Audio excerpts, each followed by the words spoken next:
You railed against it for covering up Jeffrey Epstein's human trafficking ring. Let me refresh your memory with this clip.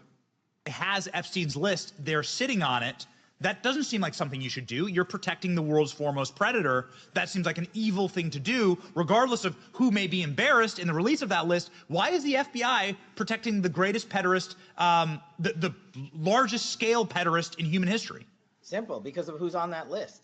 So you finished that December 2023 interview with a challenge to the FBI and harsh words for Republicans in Congress for not getting the Epstein files out to the public. You can see this clip. Boy pants, and let us know who the pedophiles are. Put on your big boy pants and let us know who the pedophiles are, you said. You emphasized that the president and FBI director each had complete authority to release Epstein's client list. You said Epstein's black book is under the, quote, direct control of the director of the FBI. Look at this clip.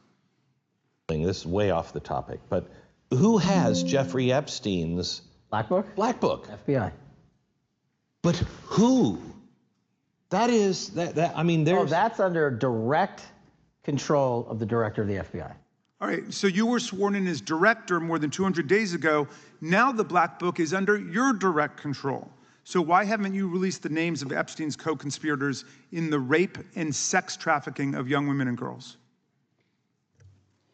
The Rolodex, which is what everybody colloquially refers to as the Black Book, has been released. Oh, no, you're talking about what the journalist got 5 years ago? No, that's not what we're talking about. We're talking about what you were talking about there, That's the black exactly book what I under was the direct talking. control of the FBI director. We have released more material than anyone else before. The Biden administration, Obama administration had the exact opportunities to release this material, and they never did. And if you are selling the men and women of the FBI, Why we're do not you going after change your child position? predators. Hang on, you said we're not going after child predators. 1,500 child predators arrested this year, 35% increase, I'll reclaim my time. 4,700 child victims Mr. Chairman, I'm going to found. reclaim my time if you could instruct the witness.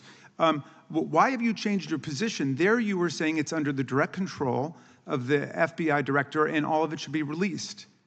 Why have you changed your position? Everything that has been lawfully permitted to be released has been released. And as I told you, Really? the investigation was limited. And let me make something crystal clear. I never said Jeffrey Epstein didn't traffic other people, other women, and they're not other victims. This is the investigation we were given from 2006, 7, and 8, and the search warrants from 2006, 7, and 8. That's what we're working with. Well, wait, have you released all of the stuff that the FBI has seized from Epstein's house? The computers, the emails, the file cabinets, the documents? What about the financial records? Have you released all of that? Everything the court has allowed us to release. Which court are you talking about? 3 separate federal courts have come in and said... We're talking about the evidence you've got. It's got nothing to do with what those courts have. Do you have any idea how the law works? Do you want me to break the law in a federal judge's order? No, I want you to follow your own word, Director Patel. You said up there it was under the direct control of the FBI director. He had the black book. Everything I have direct control over, we have gone to court. You haven't. Complete your sentence. Everything you have direct control over, you said. Have gone to court, and everything we have direct control over. Complete your sentence. You said everything. Release. We're releasing. He'd like to complete his answer. You began the sentence, everything you have direct control over, and then you stopped that sentence. You've released everything that you have direct control over? And I have direct control over and can lawfully release. If you're not familiar with the court orders, that's not my fault. Oh, I'm perfectly, look at them. I'm perfectly familiar with them. But how did we prosecute Ghislaine Maxwell? She was prosecuted with the investigatory material that was collected from 2001 and 2005. Because of the non-prosecution agreements and the court orders on the investigations and search warrants, we were not able to develop new information. And oh, by the way, Jeffrey Epstein was out for 12 years, and the Obama and Biden administration did nothing to look at his work, his pedophile network. If you want to blame me, that's fine. But now you're blaming the men and women who conducted this great search. Stop that. I'm not blaming anybody other than you. You're not keeping your word. You said that you would release all of the materials under your direct control. Has anyone released more information on Epstein than I have? Has anyone? Much more. Did Comey? Did Ray? Much more. Did they? Excuse me. Much more has come out in the days since the American people and Congress have been demanding it. But it's coming out in dribs and drabs. Why don't you just release the entire file as you promised to do? I literally just told you, there are multiple federal court orders. I'm not gonna break the law to satisfy your curiosity. You didn't join us when we filed court to release the court orders. You could have. You have lawyers. You could have shown up. You didn't do that. That's a tiny fraction of the material we're talking That is about. not. It is How a do you- tiny fraction. How do you know that? Have you seen everything? It's all misdirected. How do you know The time that? of the gentleman has expired. The gentleman from California is recognized. Welcome, Director Patel. You and I have not had the opportunity to meet, and alas, you failed to respond to the 8 oversight letters I've sent you over the last 7 months. So we do have a lot of questions piling up for you, but I want to start with a word of praise.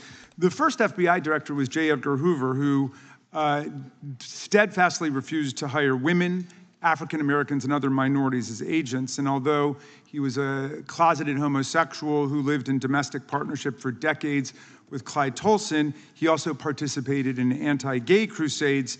He aggressively promoted what we would today call white Christian nationalism, and he would undoubtedly be turning over in his grave to see as one of his successors a first-generation Indian American and a proud Hindu. So I congratulate you on being a breakthrough in this sense and being a beneficiary of the civil rights movement that opened up the FBI and the federal workforce to lots of people who never would have been hired in its first decades. Alas, you share J. Edgar Hoover's dangerous obsession with blind loyalty over professionalism and effective public policy. For Hoover, it was blind loyalty to him in keeping his secrets. For you, it's blind loyalty to Donald Trump in keeping his secrets. During your confirmation, it was widely noted on all sides that your primary qualification was your unwavering loyalty to Trump. Unlike other directors, you had no work experience at the FBI, but you had made over 1,000 media and political appearances in support of Trump's campaign. Your Senate confirmation vote was 51-49, the closest in history, with your opponents warning you were not qualified and had no interest in actually developing the qualifications for the job. I hoped that they were wrong. Alas, they were not. While most other new FBI directors drew on their experience as FBI agents, you didn't have that. But you did write a picture book trilogy for children ages 5 and up based on your experience clashing with President Trump's political enemies.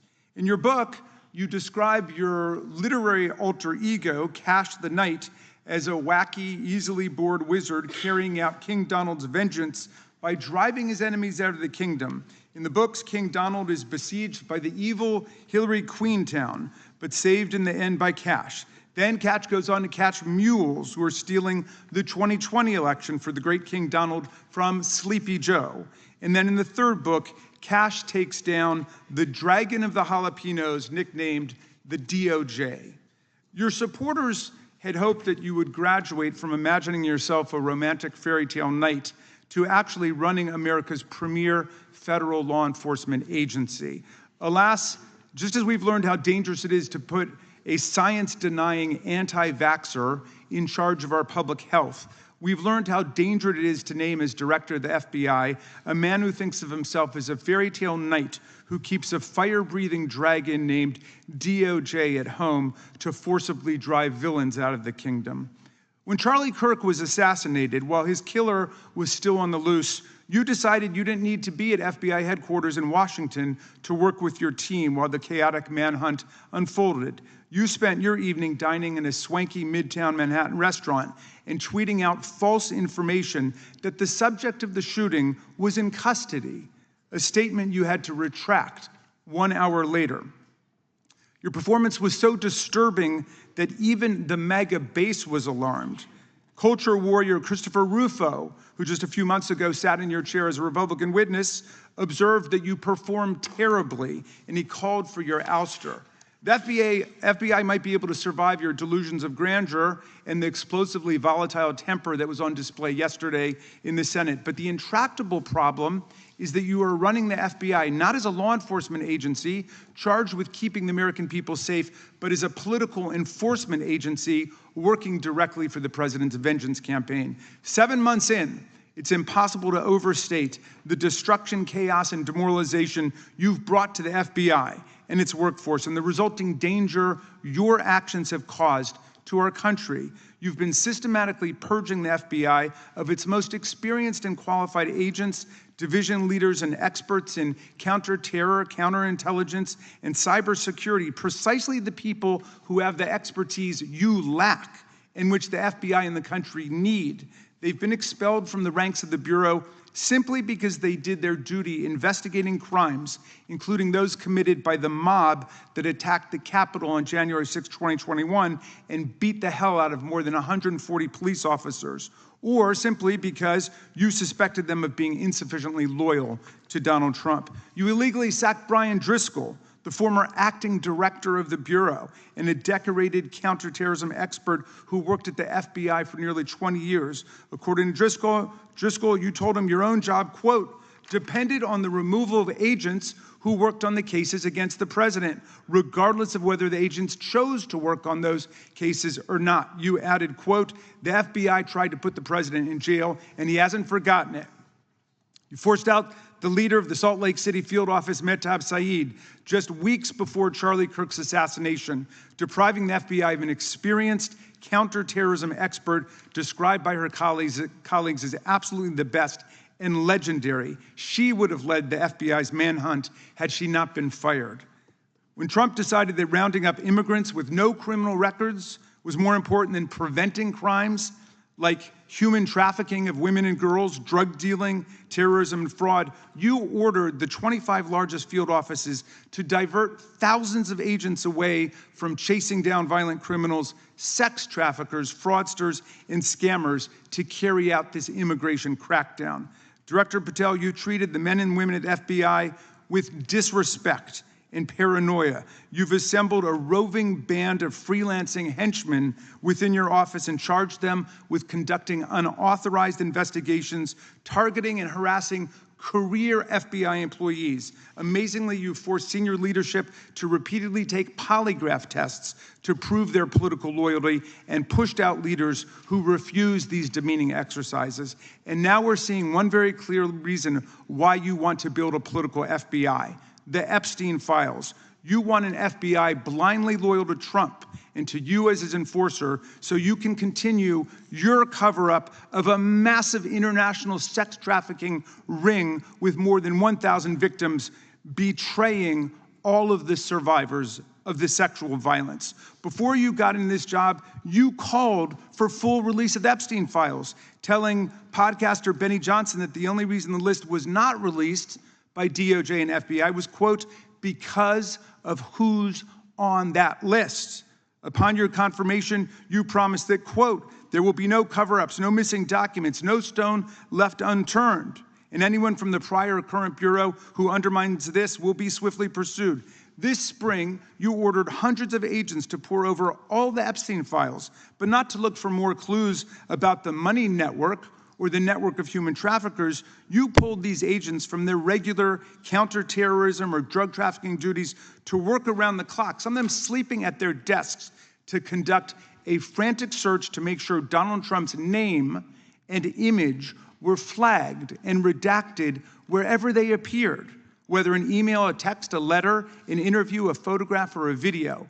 In May, Attorney General Bondi reportedly told Trump that his name had indeed appeared multiple times throughout the Epstein files. And not long thereafter, in July, you and the Attorney General released a memo claiming that, quote, no further disclosure would be appropriate or warranted. In a few short months, how did you go from being a crusader for accountability and transparency for the Epstein files to being a part of the conspiracy and cover-up? The answer is simple. You said it yourself, because of who's on that list. Donald Trump's relationship with Epstein over the years is well documented. A week ago, the Oversight Committee released Trump's disturbing birthday book, Note to Epstein, written over a drawing of a woman's naked body, referring to a, quote, wonderful secret. The Oversight Committee obtained the note from the Epstein estate, not from the FBI, raising questions again of whether the FBI has been withholding documents.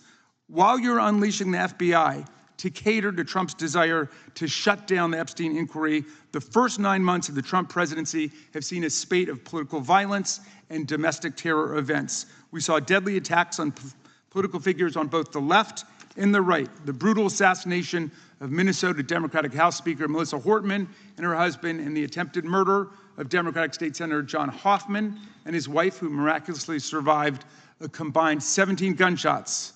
We saw an arsonist set Pennsylvania Governor Josh Shapiro's residence on fire. And of course, last week, we saw the horrific, cold-blooded assassination of Charlie Kirk in Utah that has shaken the nation. 1 minute after Charlie Kirk was shot in the neck, a 16-year-old shooter in Evergreen, Colorado, radicalized by white supremacist ideology online, opened fire and critically wounded 2 other students at Evergreen High School. We've seen lethal anti-Semitic violence, including the murder of 2 young Israeli embassy staffers just blocks from the Capitol, and then in the attack on a gathering of Jewish people in support of hostages held in Gaza in Boulder in June. We've seen continued mass shootings at schools, like the domestic terror incident at a Catholic school in Minneapolis last month, which killed 2 children and wounded 18 others. And in August, a man fired more than 500 bullets at the Centers for Disease Control and Prevention, killing a police officer who was a Marine veteran and a father. People like Melissa Hortman and Charlie Kirk should be able to participate in politics as elected officials or active citizens without being shot down in cold blood in the United States of America. People should also be able to go to elementary school, to middle school, to high school, to work, to the mall, and to church without being shot down in explosions of gun violence. The important position at the FBI requires a leader who puts public safety and national security and the rule of law first.